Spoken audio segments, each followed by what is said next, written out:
यहाँ के मॉन्स्टर्स कमजोर होते हैं। साथ ही जिन्हों बैकग्राउंड स्टोरी बताता है कि जैसे ही हमारी दुनिया में एक पोर्टल ओपन होता है तो उसका 7 दिन का टाइम होता है। 7 दिन के बाद उसका दरवाजा मुकम्मल तौर पर खुल जाता है और वो मॉन्स्टर्स हमारी दुनिया में आ सकते हैं। हंटर्स की रेड्स का यही मकसद होता है कि हमें 7 दिन के अंदर अंदर उन सारे मॉन्स्टर्स को भी मारना है और उनके बॉस को मारना है ताकि इस पोर्टल को बंद किया जा सके। जैसे ही बॉस मर जाता है पोर्टल बंद हो जाता है। जिन्हों कहता है अगर हमने इन मॉन्स्टर्स को यहाँ पर नहीं रोका तो इसका मतलब ये मॉन्स्टर्स हमारी दुनिया में बाहर चले जाएंगे। जिन्हों जूही और किम से भी कहता है तुम दोनों भी यहाँ पर आ जाओ। जिन्हों उनसे कहता है यहाँ पर हर शख्स के लिए एक रेड फ्लेम जल रही है, अगर हम लोग सारे यहाँ पर इकट्ठे नहीं होंगे तो हमारा ट्रायल शुरू नहीं होगा। मिस्टर किम और जूही भी वहाँ पर आ जाते हैं। जैसे वो लोग आकर वहाँ अल्टर पर खड़ी होती हैं, उनके लिए भी 2 और फ्लेम्स जलती हैं। टोटल 6 फ्लेम्स हो जाती हैं और फिर साथ ही एक बड़े से दायरे में ब्लू रंग की फ्लेम्स भी जलती हैं और जैसे ही वो ब्लू रंग की फ्लेम्स जलती हैं दरवाजा खुलना शुरू हो जाता है। मिस्टर सॉन्ग और मिस्टर किम ये देखकर बहुत ज्यादा हैरान हो जाते हैं और कहते हैं दरवाजा अपने आप कैसे खुल गया, क्या इसका मतलब हम लोग यहाँ से जा सकते हैं? यहाँ पर कुछ और होने वाला है। और साथ ही उन ब्लू फ्लेम्स में से एक फ्लेम बुझ जाती है और उसके बुझते ही वो स्टैचूज जो कि दूर दीवारों के साथ खड़े थे वो आगे बढ़ना शुरू हो जाते हैं। मिस्टर सॉन्ग और मिस्टर किम चिल्लाकर कहते हैं अब क्या होगा, ये लोग तो हमारी तरफ आ रहे हैं। एक एक करके वो ब्लू फ्लेम्स बुझना शुरू हो जाती हैं और वो बड़े स्टैचूज उनके करीब आना शुरू हो जाते हैं। जिन्हों फिर से अपने दिमाग का इस्तेमाल करता है और उसे समझ आती है कि जितनी देर हम लोग इन स्टैचूज की तरफ देखते रहते हैं वो स्टैचूज खड़े रहते हैं। जैसे ही हम अपनी आंखें दूसरी तरफ करते हैं वो आगे की तरफ मूव करते हैं।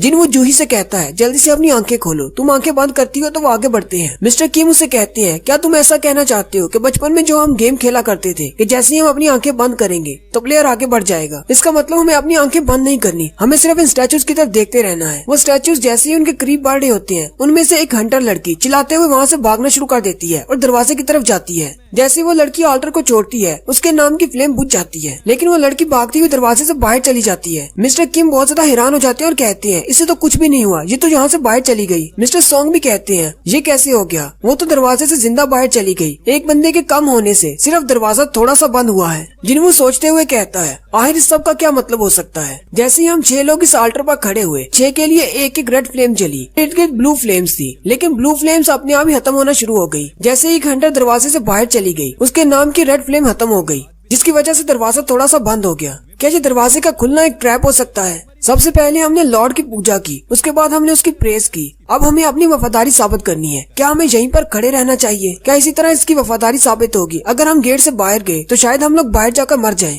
जिन्हों के साथ खड़ा दूसरा हंटर उसे कहता है मुझे माफ कर देना, मैं और ज्यादा बर्दाश्त नहीं कर सकता, और वो जिन्हों को पीछे की तरफ धक्का देते हुए वहाँ से भाग जाता है और वो वाला हंटर भी दरवाजे को पार कर जाता है और बाहर चला जाता है। उस हंटर के नाम की रेड फ्लेम भी बुझ जाती है जिससे दरवाजा थोड़ा सा और क्लोज हो जाता है। जिन्हों चिल्लाकर मिस्टर किम से कहता है तुम लोग यहीं पर रहो, अगर हम में से और ज्यादा लोग यहाँ से गए तो हमारे पास इतनी आंखें नहीं बचेंगी कि हम इन सारे स्टैचूज की तरफ देख सके। ये स्टैचूज हमारे करीब पहुँच जाएंगे और हमें मार देंगे। मिस्टर सॉन्ग उससे कहते हैं जिन्हों एक्सप्लेन करो, तुम्हारी बात का क्या मतलब है? जिन्हों उसे कहता है मेरी बात का ये मतलब है कि हमें यहीं पर रहना है तब तक जब तक कि ये ब्लू फ्लेम्स अपने आप खत्म ना हो जाए। जैसे ब्लू फ्लेम खत्म हो जाएंगी ये स्टैचूज यहीं पर रुक जाएंगे और हम लोग बाहर जा पाएंगे। मुझे लगता है ये ब्लू फ्लेम्स टाइमर की तरह काम कर रही है। मिस्टर किम जिन्हों से कहते हैं लेकिन मुझे ऐसा लग रहा है जैसे इन ब्लू फ्लेम्स का ताल्लुक दरवाजे के बंद होने से है। अगर ये सारी ब्लू फ्लेम्स बुझ जाएंगी तो दरवाजा मुकम्मल तौर पर बंद हो जाएगा और हम लोग बाहर नहीं जा पाएंगे। मिस्टर किम उसे कहते हैं वैसे मुझे कभी नहीं लगा था कि तुम जैसा ई रैंक का लड़का भी हमारी इतनी ज्यादा मदद कर सकेगा।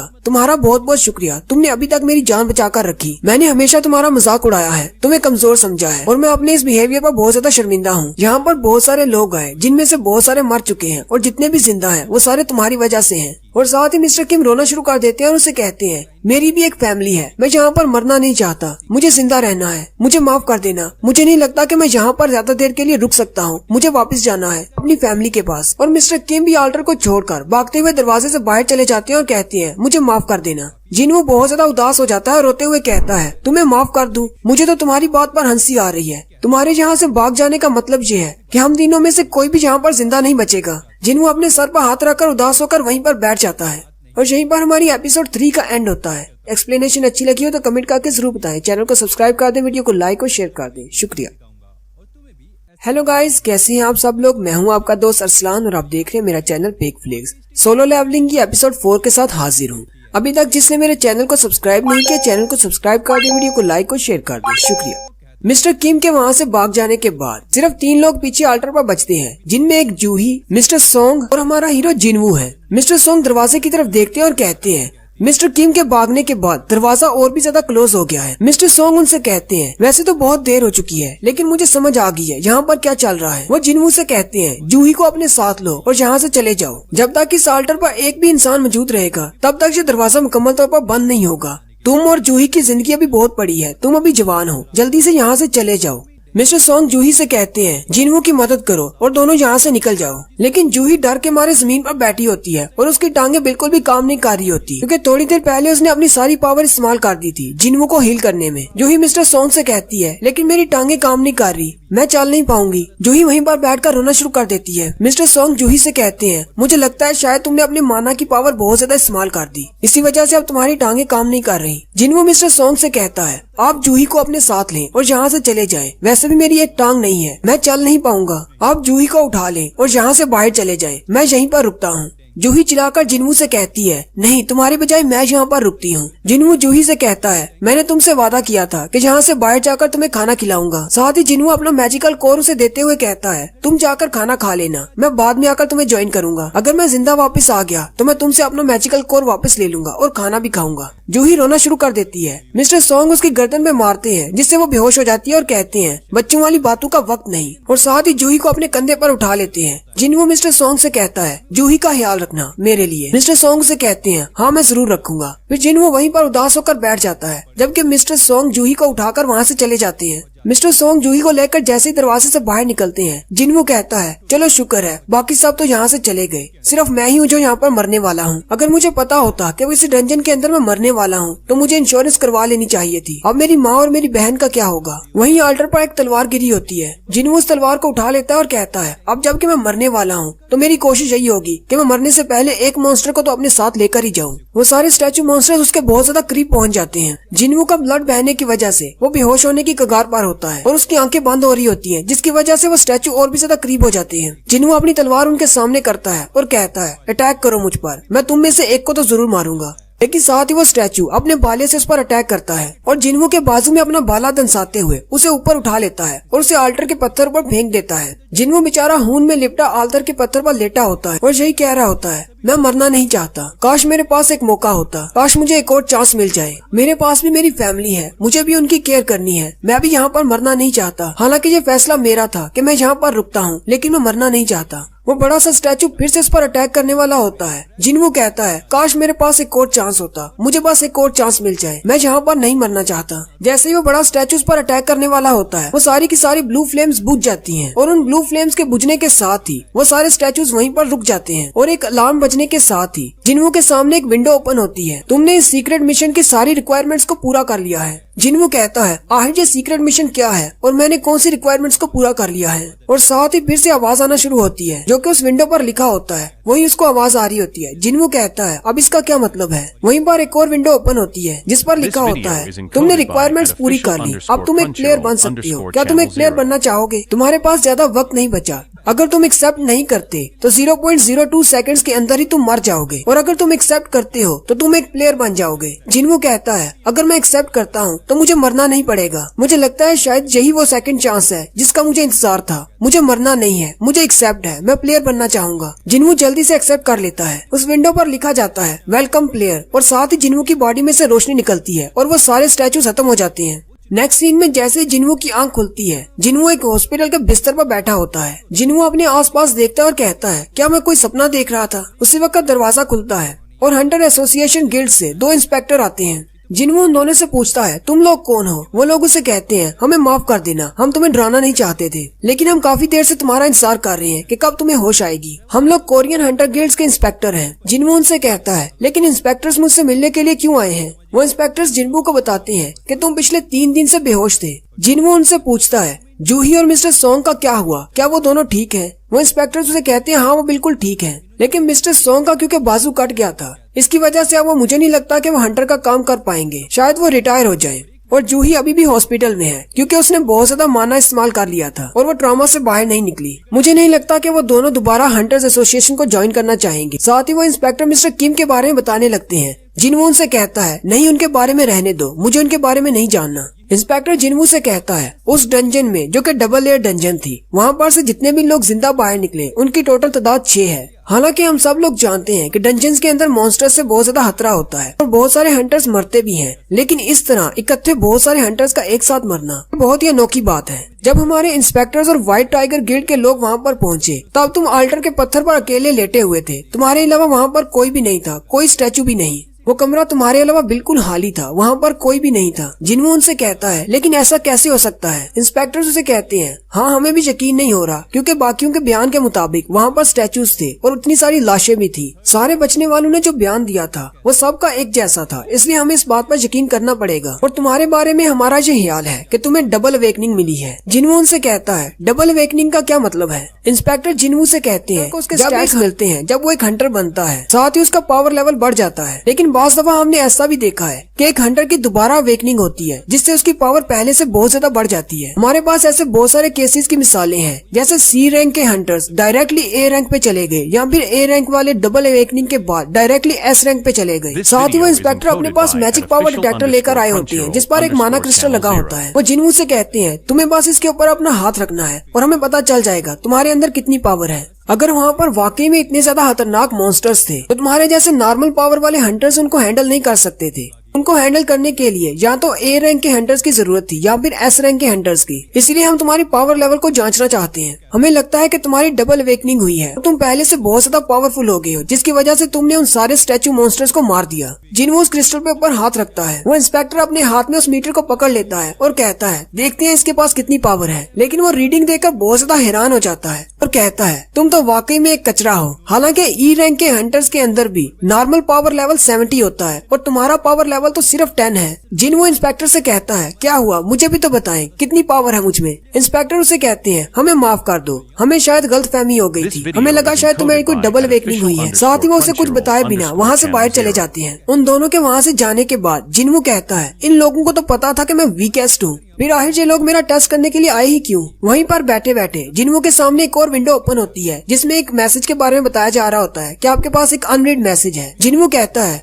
क्या उन इंस्पेक्टर्स को ये विंडो नजर नहीं आई? क्या ये सिर्फ मुझे ही नजर आ रही है? उसी वक्त वो कंबल में से अपना पाँव निकालता है और कहता है मेरा तो पाँव भी वापस जुड़ चुका है और मेरी बॉडी पर कोई जख्म भी नहीं है। अब तो मुझे खुद पर भी यकीन नहीं रहा, पता नहीं शायद वो एक सपना था या फिर रियलिटी। क्या मुझे उन इंस्पेक्टर्स को इस विंडो के बारे में बताना चाहिए या फिर अपने बॉडी पार्ट्स के वापस आने के बारे में? साथ ही जिनवू उस विंडो पर टच करता है लेकिन कुछ भी नहीं होता। जिनवू कहता है मुझे तो लगा था शायद ये टच स्क्रीन है। उसी वक्त उसकी बहन भी अंदर आ जाती है और उसे कहती है भाई ये तुम क्या कर रहे हो, कहीं तुम्हारे सर पर कोई चोट तो नहीं लगी? असल में उसकी बहन को भी वो विंडो नजर नहीं आ रही होती। उसकी बहन चिल्लाती है उसके पास आ जाती है और उसे कहती है मैंने तुमसे कहा था कि दोबारा डंजन्स में मत जाना, मैंने तुमसे कहा था कि जख्मी होकर मत आया करो, मैं बहुत ज्यादा परेशान हो जाती हूँ। बाकी सारे हंटर जख्मी होकर क्यों नहीं आते, सिर्फ तुम ही अकेले ऐसे क्यों हो जो जख्मी होकर बाहर आते हो? अगर तुमने इस तरह जख्मी होकर बाहर आना बंद नहीं किया तो मैं अपनी स्टडी छोड़ दूंगी और मैं भी काम करना शुरू कर दूंगी। तुम्हें हमेशा मेरी स्टडी के लिए काम करना पड़ता है। वो मैसेज वाली विंडो अभी भी उसके सामने होती है। जिनवू अपनी बहन से कहता है क्या तुम्हें ये चीज नजर आ रही है? जिना उसे कहती है मुझे कुछ भी नजर नहीं आ रहा। जिनवू उसे कहता है अगर तुम्हारे पास गेम में कोई मैसेज हो जो तुम्हें पढ़ना हो तो तुम कैसे पढ़ोगी? जिना उसे कहती है मुझे लगता है शायद तुम्हारे सर में कोई चोट लगी है और तुम पागल हो गए हो। अगर तुम्हारे पास कोई मैसेज है तुम अपने मेल बॉक्स को ओपन करो और उसको पढ़ लो। जिनवू कहता है ओपन द मेल बॉक्स और उसका मैसेज ओपन हो जाता है। उसके मैसेज में लिखा होता है कि उसने डेली क्वेस्ट को पूरा करना है जो कि अपनी पावर को इंक्रीज करना है। जिनवू कहता है अब इसका क्या मतलब हो सकता है? जिना उसे कहती है अच्छा ठीक है मैं यहाँ से जा रही हूँ।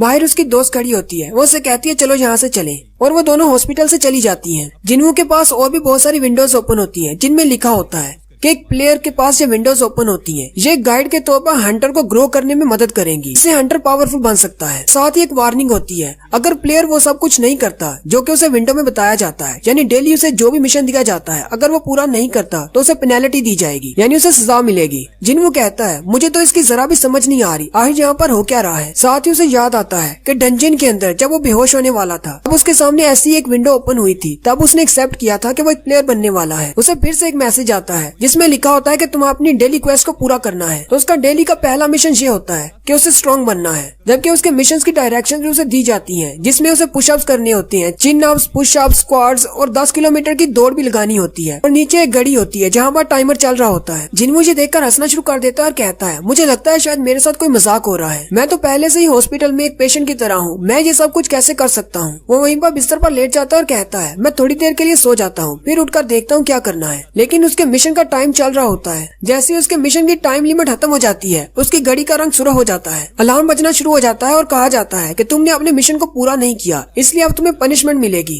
उसी वक्त जिन्वू का बिस्तर हिलना शुरू हो जाता है। जिन्वू कहता है, आयुष यहाँ पर चल क्या रहा है। वहीं पर बिस्तर पर बैठे बैठे सब कुछ चेंज हो जाता है। वो एक हॉस्पिटल के कमरे की बजाय एक बड़े से रेगिस्तान में बैठा होता है। जिन्वू बहुत ज्यादा हैरान हो जाता है और कहता है, मैं अचानक हॉस्पिटल से एक रेगिस्तान में कैसे आ गया। उसी वक्त उसके पीछे से एक बड़ा सा सेंटीपीड मॉन्स्टर निकलता है और साथ ही उसकी पनिशमेंट की डायरेक्शन भी उसे मैसेज बॉक्स में दिखाई जाती है, जिसमें उसे कहा जाता है कि अब सजा के तौर पर तुम्हें 4 घंटे इसी डेजर्ट के अंदर रहना है और इस सेंटीपीड मॉन्स्टर से बचना है। जिन्वू उस बड़े से मॉन्स्टर की तरफ देखता है और हंसते हुए कहता है, मुझे लगता है मेरे साथ मजाक ही हो रहा है। और यहीं पर हमारी एपिसोड 4 का एंड होता है। एक्सप्लेनेशन अच्छी लगी हो तो कमेंट करके जरूर बताएं। चैनल को सब्सक्राइब कर दें, वीडियो को लाइक और शेयर कर दें। शुक्रिया।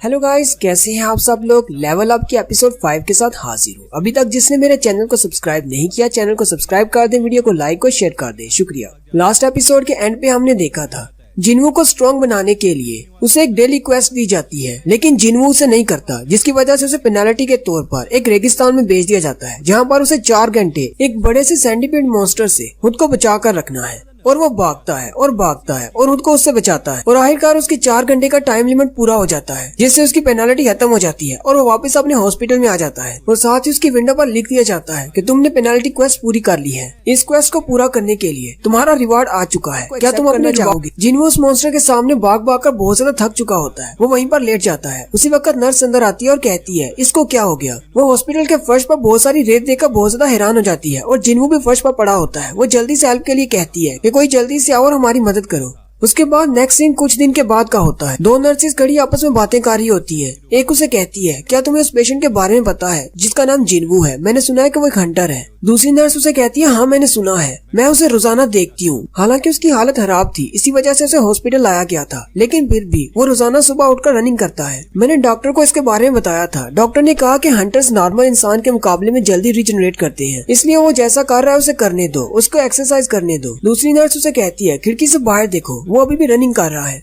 जिन्वू भागते हुए कहता है, उस वाकये को पेश आए 4 दिन गुजर चुके हैं और मैं 4 दिन से लगातार वर्कआउट कर रहा हूँ। मुझे कुछ चीजों के बारे में पता चला है। पहली बात ये कि मेरे सामने ये जो विंडो ओपन होती है ये कोई इल्यूजन नहीं है, और दूसरी बात ये सिर्फ मुझे ही दिखाई देती है और किसी को भी दिखाई नहीं देती। जिन्वू अपनी डेली क्वेस्ट पूरी कर लेता है और साथ ही उसे ऑप्शन दिया जाता है कि डेली रिकवरी का ऑप्शन प्रेस करो। जिन्वू उसे जैसे एक्सेप्ट करता है उसकी सारी फटीग खत्म हो जाती है, यानी भाग भाग कर जितना भी वो थक जाता है अपनी एक्सरसाइज करके उसका सारी थकान खत्म हो जाती है। मोफेंग कहता है, पता नहीं ये किस किस्म का मैजिक है, लेकिन डेली क्वेस्ट की एक्सरसाइज करने के बाद मैं बहुत ज्यादा थक जाता हूँ, लेकिन रिकवरी का ऑप्शन दबाते ही मेरी सारी थकान खत्म हो जाती है और मैं बिल्कुल नॉर्मल हो जाता हूँ। यही नहीं, मुझे डेली के स्टैट पॉइंट्स मिलते हैं। इसके अलावा मुझे गिफ्ट बॉक्स भी मिलते रहते हैं जिनमें अजीब सी चीजें निकलती है। मैं अपने स्टैट पॉइंट्स को अपनी एजिलिटी और अपनी हेल्थ को बढ़ाने के लिए इस्तेमाल कर सकता हूँ। मैं अपने स्टैट पॉइंट्स को अपनी हेल्थ में, अपनी सेंस में या फिर अपने इंटेलिजेंट पॉइंट्स में जितना भी बढ़ाता जाऊंगा उतनी ज्यादा मेरी ये सारी चीजें बढ़ती जाएंगी। अभी के लिए मेरा लेवल सिर्फ 1 है। मुझे लगता है कि शायद मेरा लेवल बढ़ने से मेरे बाकी के स्टैट पॉइंट्स भी बढ़ेंगे। इसके अलावा मेरे पास एक मेन्यू है जिसमें मेरे पास स्किल्स है और इन्वेंटरी का ऑप्शन है, जहाँ पर मैं अपने वेपन्स रख सकता हूँ और अपनी उठाई हुई चीजों को वहाँ पर स्टोर कर सकता हूँ। ये तो बिल्कुल एक गेम की तरह है जो कि पता नहीं किस सिस्टम की वजह से कंट्रोल हो रहा है। फिर 1-2 दिन गुजरने के बाद जिन्वू अपनी रिसेप्शन वाली नर्स के पास जाता है और उसे कहता है, मुझे कुछ देर के लिए छुट्टी चाहिए, मुझे हॉस्पिटल से बाहर जाना है। नर्स उसे कहती है, लेकिन तुम्हें कहाँ पर जाना है। जिन्वू उसे कहता है, मुझे कुछ काम है, वो निपटा कर आता हूँ। नर्स उसे जाने देती है। जिन्वू वहाँ से सीधा हैपजोंग स्टेशन पर आ जाता है। असल में ये भी उसकी एक क्वेस्ट होती है। जिन्वू को रिवार्ड के तौर पर एक गिफ्ट बॉक्स में एक की मिलती है। जिन्वू के हाथ में वो की होती है। जिन्वू कहता है, मुझे देखना है कि ये की क्या काम करती है। जिन्वू कहता है, उस गिफ्ट बॉक्स में बहुत सारी चीजें निकलती हैं। कई बार बहुत ही बेकार चीजें जैसे बैंडेज और पेन्स वगैरह निकलते हैं, लेकिन कभी कभी इस तरह की चीजें भी निकल आती हैं। उस की के बारे में लिखा होता है कि ये एक ऐसी की है जिसकी मदद से तुम एक इंस्टेंट डंजन बना सकते हो, लेकिन तुम इस की को सिर्फ हैपजोंग स्टेशन के 3rd फ्लोर पर ही इस्तेमाल कर सकते हो। जिनवू कहता है पता नहीं ये वाकई में काम करेगी या नहीं, क्योंकि डंजन्स अपने आप ओपन होती हैं, किसी की से नहीं हो सकती। लेकिन शायद ऐसा हो भी सकता है, क्योंकि मेरे साथ जो कुछ भी हो रहा है वो बहुत ज्यादा अजीब है। शायद ये सब कुछ डबल वेकनिंग की वजह से हो रहा है, या फिर मेरी डबल वेकनिंग होने वाली है। जिनवू उस की को अपने हाथ में पकड़ता है और कहता है अगर दूसरे लोगों को इस बारे में पता चल गया कि सबसे वीकेस्ट हंटर को डबल वेकनिंग मिल गई है तो वो लोग तो मेरे ऊपर बहुत ज्यादा हंसेंगे, इसलिए मुझे पहले ट्राई करना होगा क्या वाकई में मुझे डबल वेकनिंग मिली है या नहीं। जिनवू कहता है मुझे अपनी रनिंग एबिलिटी पर पूरा भरोसा है, पर इस की से डंजन ओपन होने के बाद वहाँ पर बहुत ज्यादा मॉन्स्टर्स हुए तो मैं वहाँ से जल्दी से भाग आऊंगा। मोफेंग हैपजोंग स्टेशन के 3rd फ्लोर पर चला जाता है और वहाँ पर जाकर अपनी चाबी को घुमाता है, जिसकी वजह से बहुत सारी एनर्जी निकलती है और एक पोर्टल ओपन होता है। मोफेंग चलते हुए उस पोर्टल के अंदर चला जाता है, साथ ही विंडो ओपन होती है और उसे बताया जाता है कि तुम इंस्टेंट डंजन के अंदर आ चुके हो, और साथ ही उस पोर्टल का दरवाजा सील हो जाता है। जिनवू बहुत ज्यादा घबरा जाता है और कहता है इसका दरवाजा तो बंद हो गया, मैंने तो ये सोचा था अगर डंजन के अंदर खतरनाक मॉन्स्टर हुए तो मैं जल्दी से भाग जाऊंगा, लेकिन अब मैं क्या करूँ। उसी वक्त एक लड़की जो कि मोबाइल यूज कर रही होती है उसके पास से गुजर जाती है। मोफेंग कहता है कहीं ऐसा तो नहीं कि मैं किसी अलग डायमेंशन में आ गया हूँ। जिनवू कहता है इस पोर्टल का डोर एक नॉर्मल डंजन जिसमें पहले जा चुका हूँ उससे बहुत ज्यादा मुख्तलिफ है। जिनवू वहीं पर बैठ जाता है, रोना शुरू कर देता है और कहता है अब मैं क्या करूं, मैंने तो सोचा था कि मैं यहाँ से भाग जाऊंगा, लेकिन अब मैं बाहर नहीं जा सकता। और साथ ही उसके सामने एक विंडो ओपन होती है जिसमें उसे कहा जाता है तुम इस डंजन को छोड़कर नहीं जा सकते, या तो तुम बॉस को मारो या फिर रिटर्न क्रिस्टल का इस्तेमाल करते हुए बाहर चले जाओ। अब जिनवू के पास रिटर्न क्रिस्टल नहीं है, इसलिए जिनवू कहता है कुछ दिन पहले तक मैं एक ई रैंक का हंटर था जो कि ई रैंक के मॉन्स्टर को भी नहीं हरा सकता था, और आज मुझे एक ऐसी डंजन में बंद कर दिया गया है जहाँ पर मुझे बॉस को हराना है, वरना मैं बाहर नहीं जा सकता। कहीं मेरे साथ फिर से कोई मजाक तो नहीं हो रहा। उसी वक्त जिनवू को अंदर से आवाजें आना शुरू हो जाती है। जिनवू और भी ज्यादा घबरा जाता है और कहता है क्या इस गेम को लगता है कि मैं अपनी पार्टी के बिना इस डंजन को क्लियर कर सकता हूँ? मैं तो किसी कमजोर मॉन्स्टर को भी नहीं मार सकता, मैं इस डंजन के बॉस को कैसे मारूंगा। फिर जिनवू हिम्मत करता है और आगे उन आवाजों की तरफ चलना शुरू करता है। मोफेंग कहता है जैसे ही मैं आगे की तरफ चलता जा रहा हूँ मेरा कॉन्फिडेंस लेवल कम होता जा रहा है। जिनवू कहता है सामने से बहुत ही स्ट्रॉन्ग स्मेल आ रही है, मुझे लगता है कि इस डंजन में 20 टाइप मॉन्स्टर होंगे, और साथ ही एक बड़ा सा रेड कलर का वुल्फ निकल आता है और उस पर अटैक करता है। जिनवू जल्दी से उसे डॉज करता है। इस मॉन्स्टर का नाम स्टील फैंग राइकन वुल्फ है। जिनवू कहता है ई रैंक के गोबलिन्स को भी मैं हरा नहीं सकता, ये तो फिर एक स्टील फैंग राइकन है। एक वुल्फ तो बहुत ज्यादा पावरफुल होता है, मैं इसे कैसे हराऊंगा। मोफेंग अपनी टांगों की तरफ देखता है तो उसके पैर कांप रहे होते हैं। मोफेंग कहता है मेरी तो टांगें बहुत ज्यादा डर के मारे कांप रही हैं। वो भेड़िया फिर से आगे बढ़ता है और जिनवू पर अटैक करता है। जिनवू उसे डॉज करते हुए कहता है मेरे पास तो कोई हीलर भी नहीं है, मैं यहाँ पर जख्मी नहीं हो सकता, अगर मैं जख्मी हो गया तो मैं यहीं पर मारा जाऊंगा। वो वुल्फ पीछे हटने के बाद फिर से उस पर अटैक करता है। जिनवू पीछे की तरफ बैक फ्लिप करते हुए उसको डॉज करता है। जिनवू कहता है मुझे लगता है शायद मेरी एक्सरसाइज की वजह से मेरी बॉडी बहुत ज्यादा इलास्टिक हो गई है, अब मेरी बॉडी पहले से ज्यादा लाइट है। जिनवू उसके ऊपर से जंप मारते हुए नीचे आकर खड़ा हो जाता है और उसे कहता है मैं मौत के मुंह से वापस आया हूँ, मुझे जिंदगी जीने का दूसरा मौका मिला है, मैं तुमसे डरने वाला नहीं हूँ, मुझे अभी और स्ट्रॉन्ग बनना है, मैं अभी नहीं मर सकता। और साथ ही वो पंच मारता है उस भेड़िए के मुंह पर, जिससे वो भेड़िया दूर जाकर गिरता है। जिनवू खुद भी ये देखकर बहुत ज्यादा हैरान हो जाता है और कहता है मेरे पास इतनी ज्यादा पावर कैसे आ गई, कहीं इस वजह से तो नहीं मैंने अपने स्टैट पॉइंट्स को अपनी स्ट्रेंथ में डाल दिया था। लेकिन साथ ही वो सामने की तरफ देखता है तो वो स्टील फैंग राइकन फिर से उठ खड़ा होता है। जिनवू कहता है मेरे पास अभी जितनी भी स्ट्रेंथ है वो इसको हराने के लिए काफी नहीं। लेकिन जिनवू पहले से थोड़ा सा कॉन्फिडेंट हो जाता है और वो फिर से उस पर पंचेस मारना शुरू करता है, लेकिन उस भेड़िए पर कुछ भी असर नहीं होता। जिनवू कहता है चाहे मेरे पास कितनी भी फिजिकल स्ट्रेंथ क्यों ना हो, इन मॉन्स्टर्स की बॉडी पर इसका कोई असर नहीं होगा। जिनवू को जब ये लगता है कि वो उसको नहीं हरा पाएगा, जिनवू कहता है अब मैं क्या करूं, मैं इसको नहीं हरा सकता, ना ही मैं यहाँ से बाहर निकल सकता हूँ। भेड़िया उस पर अटैक करता है, जिनवू के कंधे पर अपना पंजा मारता है। जिनवू कहता है मेरे पास और कोई भी हंटर नहीं है, ना ही मेरे पास हीलर है, ना ही मेरे पास कोई वेपन है, मेरे पास सिर्फ मेरी बॉडी है, मैं अपनी बॉडी से इसको कैसे हरा सकता हूँ, काश मेरे पास कोई वेपन होता। उसी वक्त उसे याद आता है कि उसकी इन्वेंट्री में एक तलवार पड़ी हुई है जो कि उसने मिस्टर किम से ली थी। वो जल्दी से अपनी विंडो में अपनी इन्वेंट्री को ओपन करता है तो उसके अंदर वही तलवार पड़ी होती है। जिनवू उस तलवार को वहाँ से बाहर निकाल लेता और कहता है मुझे नहीं पता कि ये तलवार यहाँ पर क्या कर रही है, और साथ ही वो उस तलवार को निकालते हुए उस वुल्फ की तरफ एक स्लैश लगाता है और उसे सेंटर से 2 टुकड़ों में काट देता है। उस एक वुल्फ के मरते ही उसी वक्त उसके सामने विंडो ओपन होती है जिसमें लिखा जाता है कि तुमने एक राइकन को मार दिया है, इसलिए तुम्हारा लेवल अप हो गया है। जिनवू कहता है मिस्टर किम ने बताया था कि उन्होंने इस तलवार को 3 मिलियन वॉन में खरीदा है, हालांकि मेरे पास इतने पैसे नहीं है, मैं तो ऐसी तलवार को छू भी नहीं सकता, लेकिन अब तलवार मेरे पास है तो मैं इसको इस्तेमाल कर सकता हूँ। और ये गेम की इन्वेंट्री तो बहुत ज्यादा अच्छी है, मैं इसमें कुछ भी स्टोर कर सकता हूँ। और उसी वक्त अंधेरे में से 2 और वुल्फ निकल कर आ जाते हैं। जिनवू कहता है अब मेरे पास एक तलवार है, अब मुझे इनसे डरने की कोई जरूरत नहीं, अब मेरा डर पहले से कम हो चुका है। पहली वाली स्लैश जब उसने लगाई थी तब उसकी तलवार नीचे फर्श में धंस गई थी।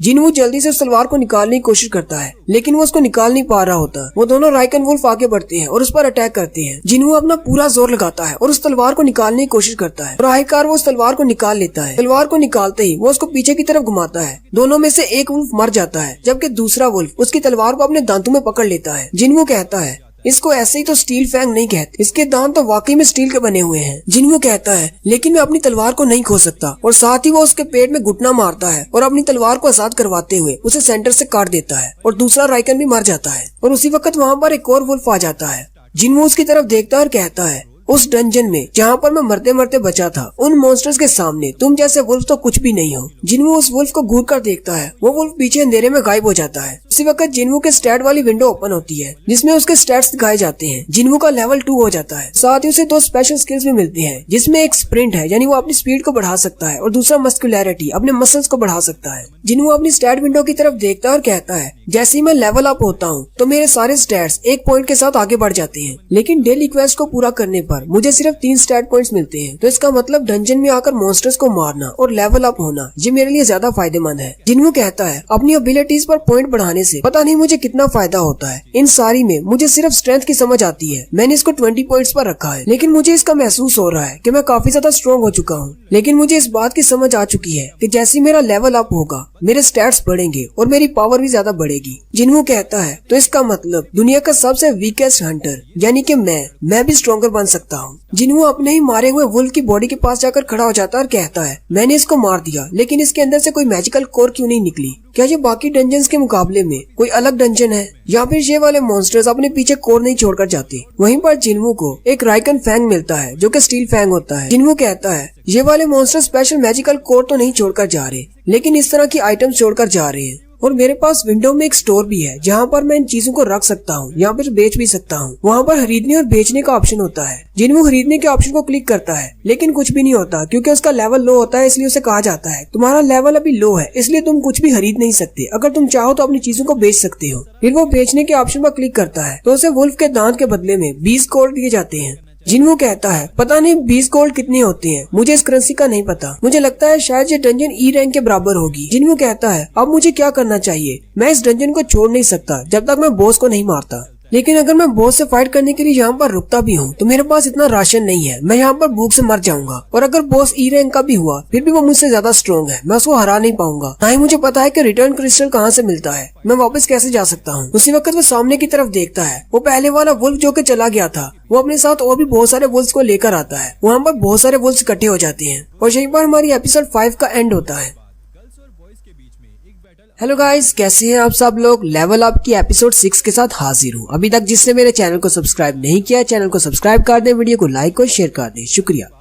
जिनवू 3 राइकन वुल्फ्स को मारने के बाद लेवल 2 पर पहुंच जाता है, लेकिन उसी वक्त वहाँ पर बहुत सारे और वुल्फ्स निकल आते हैं। जिनवू उनको देखकर उठकर खड़ा हो जाता है और कहता है अब मुझे इनसे डरने की जरूरत नहीं, मैं पहले ही एक बार मर चुका हूँ। और अपनी तलवार पकड़ते हुए भागता हुआ उन वुल्फ्स की तरफ चला जाता है और उन वुल्फ्स को काटना शुरू कर देता है, जबकि वो वुल्फ्स भी आगे बढ़कर उस पर अटैक कर रही होती है। जिनवू अपनी तलवार को घुमाई जाता है और बहुत सारे वुल्फ्स को मार देता है। जैसे ही वो एक वुल्फ को मारता है उसका लेवल अप हो जाता है। वुल्फ्स को मारने के साथ साथ उसका लेवल अप होता जा रहा होता है। जिनवू कहता है अगर मैं यहीं पर रुक जाता हूँ तो मैं इनके हाथों मारा जाऊंगा, इसलिए मुझे इनको मारना होगा। मैं एक हंटर हूँ, मैं यहाँ पर नहीं मर सकता। अगर मैं यहाँ पर मर गया तो मेरी माँ और मेरी बहन का ख्याल कौन रखेगा? मुझे हमेशा एक कमजोर ई रैंक का हंटर नहीं बनकर रहना। अगर मैं स्ट्रॉन्ग बन सकता हूँ तो मैं हर चांस लूंगा और अपने आप को स्ट्रॉन्ग बनाऊंगा। अगर ये गेम के रूल्स मुझे स्ट्रॉन्ग बना रहे हैं तो मैं इस गेम के हर रूल को फॉलो करूंगा। जिनवू उन सारे वुल्फ्स को मारने के बाद और चलता हुआ जैसे ही सामने वाले कमरे में जाता है, वहाँ पर वो साइड पर देखता है तो और भी बहुत सारे वुल्फ्स होते हैं। पहले वाले वुल्फ्स को मारने की वजह से जिनवू को एक नया टाइटल मिलता है जो कि वुल्फ स्लेयर होता है। जिनवू अपनी तलवार की तरफ देखता है तो उस पर बहुत सारे क्रैक पड़ जाते हैं। जिनवू कहता है चाहे मैं कितना भी अच्छा वेपन क्यों ना खरीद लूं, बार बार डंजन्स के अंदर आकर इन मॉन्स्टर्स को मारने पर मेरा वेपन टूट ही जाएगा। साथ ही जिनवू कहता है मैंने जब अपना पहला वेपन खरीदा था वो मैंने 50,000 वॉन का खरीदा था। उस चाकू की मदद से मैंने बहुत सारे छोटे मॉन्स्टर्स को तो मार दिया, लेकिन बॉस के सामने मेरा वेपन बिल्कुल भी नहीं टिक पाया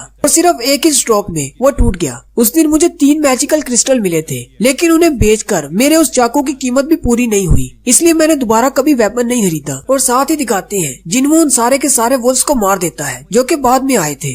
फिर जिन्वो अपनी इन्वेंटरी को ओपन करता है तो उसमें 34 वुल्फ फैंग्स होते हैं, जबकि 2 ट्रैवलर्स क्लॉथ होते हैं और उसे एक हार्ट स्टोन भी मिलता है जिसकी मदद से वो वापस जा सकता है डंजन से बाहर। जिन्वो उस हार्ट स्टोन को अपने हाथ में पकड़ लेता है और कहता है क्या मुझे वापस लौट जाना चाहिए, लेकिन साथ ही वो कहता है नहीं, मुझे वापस नहीं जाना। क्या पता दोबारा मुझे इस तरह की डंजन कभी ना मिले और मैं अपने आप को स्ट्रॉन्ग ना बना सकूं। आज मेरे पास मौका है, मैं अपने आप को स्ट्रॉन्ग बना सकता हूँ। अगर मैं इस डंजन से बाहर चला जाता हूँ तो क्या होगा अगर ये डंजन गायब हो गई? इसका मतलब मैं दोबारा इसमें नहीं आ पाऊंगा। तो मुझे क्या करना चाहिए? मुझे आगे बढ़कर बॉस से फाइट करनी चाहिए या फिर अभी वापस चले जाना चाहिए? यही सारी बातें करते हुए जिन्वो आगे की तरफ बढ़ता जाता है और रास्ते में जितने भी वुल्फ्स आते हैं उन सबको मारता जाता है। जैसे ही वो उनको मारता है उसका लेवल अप होता जाता है। जिन्वो कहता है जितनी बार मेरा लेवल अप होता है इन मॉन्स्टर्स को मारना मेरे लिए और भी ज्यादा आसान हो जाता है। जैसे जैसे वो डंजन में अंदर की तरफ जाता है वहाँ पर मंकी मॉन्स्टर्स और बहुत सारे रेजन मॉन्स्टर भी आ जाते हैं जो एक साथ उस पर अटैक करते हैं। जिन्वो कहता है ये डंजन तो एक गेम की तरह डिजाइन की गई है। सारे मॉन्स्टर्स एक ही पैटर्न के साथ अटैक करते हैं। वुल्व्स नीचे से आते हैं, मंकी ऊपर से आते हैं, जबकि रेजन्स पीछे की तरफ से अटैक करते हैं। उसी वक्त एक मंकी ऊपर से जंप करता है।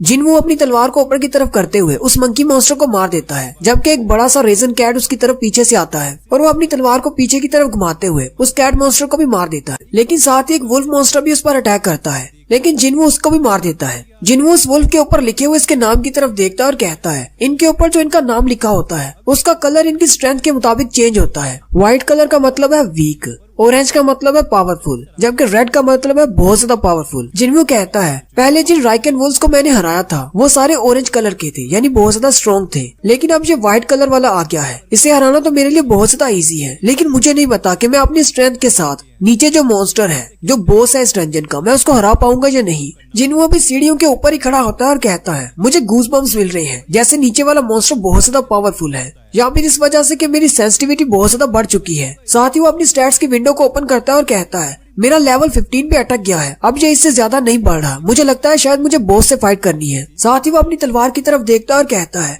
मेरी तलवार भी ज्यादा देर नहीं टिकेगी अगर मैं इसी तरह छोटे मॉन्स्टर से फाइट करता रहा। फिर वो सीढ़ियां उतरते हुए नीचे की तरफ चलना शुरू करता है जहाँ पर बॉस है। जिन्वो जैसे ही सीढ़ियां उतर कर नीचे जाता है तो वहाँ पर पानी होता है और उस पानी में एक बड़ा सा मॉन्स्टर होता है, एक स्नेक टाइप मॉन्स्टर। वो पानी में बड़ी ही तेजी के साथ आगे की तरफ बढ़ता है और जिन्वो पर अटैक करता है। जिन्वो अपनी तलवार को सामने करते हुए उसे ब्लॉक करता है, लेकिन उस बॉस मॉन्स्टर की अटैक की वजह से वो पीछे दीवार के साथ जाकर गिरता है और जैसे ही वो अपनी तलवार की तरफ देखता है तो उसकी तलवार टूट चुकी होती है। जिन्वो कहता है मुझे तो लगा था कि लेवल अप होने की वजह से मैं काफी ज्यादा स्ट्रॉन्ग हो चुका हूँ। उसी वक्त सामने उस बॉस मॉन्स्टर को दिखाते हैं जो कि एक स्नेक मॉन्स्टर है जिसका नाम ब्लू पॉइजन रासा का है। जिन्वो उसके नाम की तरफ देखता है और कहता है इसका नाम अभी भी ऑरेंज है, यानी कि ये इतना ज्यादा पावरफुल नहीं है। जिन्वो उस बड़े से सांप के स्केल्स को देखता है और कहता है इसकी बॉडी बहुत ज्यादा हार्ड है, मेरी तलवार इसकी बॉडी को पियर्स नहीं कर पाएगी और ना ही मेरे पंचेस इस पर काम करेंगे। बॉस आगे बढ़ता है और उस पर अटैक करता है। जिन्वो डॉज करते हुए उसकी बॉडी पर अपनी तलवार से अटैक करता है और कहता है मुझे बहुत ज्यादा पावर के साथ इस पर अटैक करना होगा ताकि मैं इसकी बॉडी के अंदर अपनी तलवार को दंसा सकूं। लेकिन उस सांप की बॉडी पर इसका कुछ भी असर नहीं होता।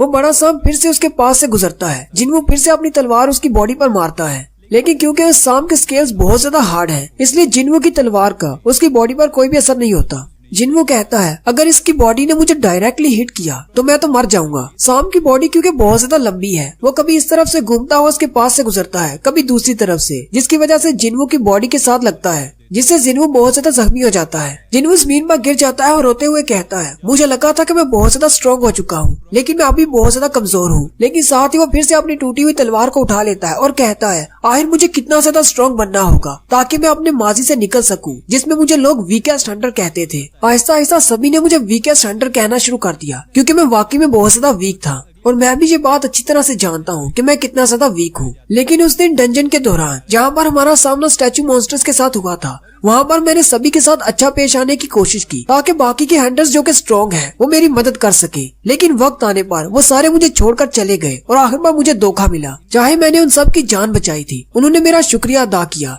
लेकिन ये काफी नहीं था। जब उनके सामने उनसे भी ज्यादा ताकतवर मॉन्स्टर्स निकल आए तो वो लोग मुझे धोखा देकर वहाँ से भाग गए और आखिर पर सबसे स्ट्रॉन्ग की ही जीत होती है और कमजोर पीछे रह जाते हैं। इसलिए मुझे कमजोर बने नहीं रहना, मुझे स्ट्रॉन्ग बनना है। मैं इस डंजन में स्ट्रॉन्ग बनने के लिए आया था। साथ ही जिन्वो बार बार उस बड़े सांप पर अटैक किए जा रहा होता है और कहता है ये बॉस उन स्टैचू मॉन्स्टर के सामने कुछ भी नहीं। वहाँ पर मुझे जितना ज्यादा डर था यहाँ पर नहीं है। वो अपनी टूटी हुई तलवार से बार बार उसके स्केल्स पर अटैक करता है, लेकिन जब उसकी तलवार के अटैक्स बेफायदा हो जाते हैं वो स्नेक मॉन्स्टर की गर्दन के साथ लटक जाता है और कहता है, मैंने अपने सारे स्टैट पॉइंट्स को अपनी स्ट्रेंथ में ऐड कर लिया है। मेरे पास फिजिकल स्ट्रेंथ है। साथ ही वो उसकी बॉडी को अपने हाथों की मदद से पिचकाना शुरू कर देता है और अपनी फुल पावर को इस्तेमाल करते हुए अपने दोनों हाथों को उसकी गर्दन में गड़ा देता है और उस सांप के मोटे स्केल्स भी उसको नहीं बचा पाते। वो उसके स्केल्स को इतना ज्यादा पिचका देता है कि वो बड़ा स्नेक खुद ही मर जाता है। नेक्स्ट सीन हॉस्पिटल का होता है। डॉक्टर रिसेप्शन वाली नर्स से पूछता है, जिन्हों अभी तक वापस नहीं आया। नर्स उसे कहती है, हाँ अभी तक नहीं आया। डॉक्टर उसे कहती है,